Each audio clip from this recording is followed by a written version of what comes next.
রংপুরের বেগম রোকেয়া বিশ্ববিদ্যালয়ে কেন্দ্রীয় ছাত্র সংসদ নির্বাচনের রোডম্যাপ ঘোষণার দাবিতে টানা তৃতীয় দিনের মতো চলছে শিক্ষার্থীদের আমরণ অনশন।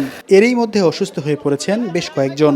গুরুতর 4 জনকে ভর্তি করা হয়েছে রংপুর মেডিকেল কলেজ হাসপাতালে। আন্দোলনরত শিক্ষার্থীদের দাবি, বিশ্ববিদ্যালয় আইন সংশোধন করে ছাত্র সংসদ নির্বাচনের রোডম্যাপ ঘোষণা না হওয়া পর্যন্ত অনশন চলবে।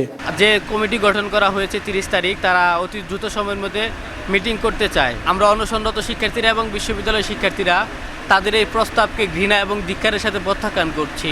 যাদেরকেই মেনশন করি না কেন, তারা কিন্তু পুরো প্রায় 1টি বছর পেয়েছে। সেই 1টি বছর অতিবাহিত হইলেও কিন্তু তারা এখানে ছাত্র সংসদ প্রতিষ্ঠা করতে পারেনি। আমরা যথেষ্ট সময় দিয়েছি। গত 2.5 মাস পূর্বে ইউজিসিতে আবেদনপত্র দেওয়া হয়েছে। 2.5 মাস অতিবাহিত হইলেও এখন পর্যন্ত আইনে ইনক্লুড হয়নি। আর কোনো আশ্বাস নেই। আমরা বাস্তবায়ন চাই। ছাত্র সংসদ আইনে ইনক্লুড হওয়ার আগ পর্যন্ত আমরা উঠতেছি না।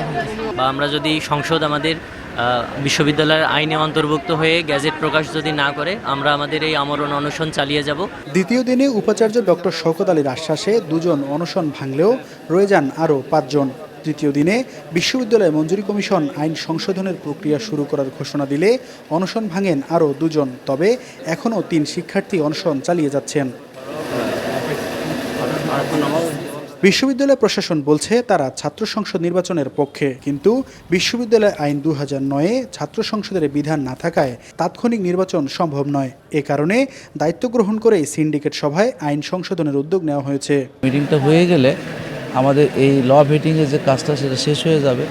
শেষ হলে তারা তাদের এই সংবিধিটা মহামান্যর কাছে পাঠালে তারা এটা গেজেট হয়ে আসবে। এই কয়েকটা দিন সময় দেওয়াটা আমি মনে করি আমাদের শিক্ষার্থীদের সকলের নিকট একটা আবেদন। তারা সবসময় যে বিষয়টা বলছে যে অনশন কর্মসূচি সবই ঠিক আছে, অনশন কর্মসূচিটা এটা যদি সময় দিয়ে বলতো তাহলে কিন্তু আমাদের জন্য সুবিধা হতো। এখন এখানে তাদের বক্তব্যগুলোকে আমি এখানে রিপিট করতে চাচ্ছি না। একটাই কথা বলবো যে আমাদের যে উদ্দেশ্য এবং লক্ষ্যটা আমরা যেন অ্যাচিভ করতে পারি, এটাই হোক আমাদের সকলের এই প্রত্যাশা। এদিকে বিশ্ববিদ্যালয় মঞ্জুরি কমিশন বিকেলে ঘোষণা দিয়েছে আগামী 21শে আগস্ট জরুরি সভায় বেগম রোকেয়া বিশ্ববিদ্যালয় আইন সংশোধনের বিষয়টি আলোচনা হবে। মাহমুদ রাফিন, স্টার নিউজ, রংপুর।